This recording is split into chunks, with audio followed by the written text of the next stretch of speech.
Shumba ponera iti masiza Kasiwe kwa rumbe Panopa kupisa kungekiza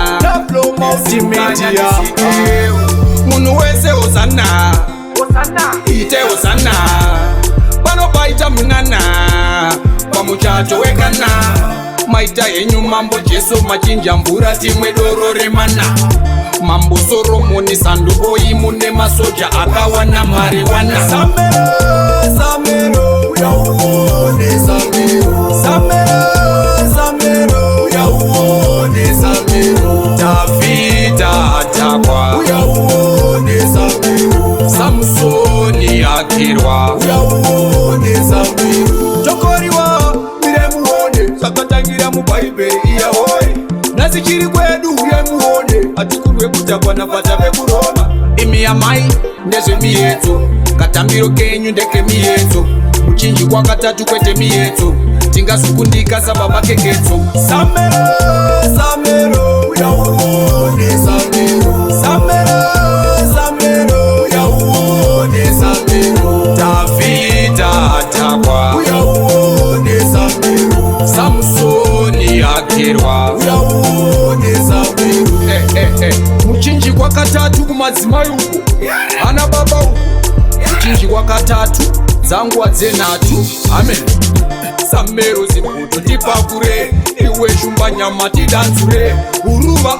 tipungure Ndatakwa nditakure Mukanya masango tibangure Tibangure Oyerende hane Oyerende hane Samero Samero yauone Samero Samero Samero yauone Samero Davida atakwa yauone Samero Samsoni akirwa yauone Samero Chokoriwa miremuone sakatangira mu Bible iyahoe Nazichiri kwedu yemuone Atikulwe kutakwa na fata vekuroma Imi ya mai ndeze miyeto Katambiro kenyu ndeke miyeto Muchinji kwa katatu kwete miyeto Tinga sukundika sababa keketo Samero, Samero, yauone Samero Samero, Samero, yauone Samero Davida atakwa yauone Samero Samsoni akirwa yauone Samero Muchinji kwa katatu kumadzimai uko Ana baba uko Muchinji kwa katatu zangu wadzenatu Amen Samero ziputo tipakure Iwe shumba nyama tidanzure Uruva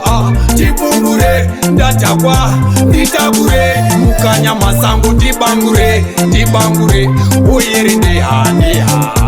Oyerende hane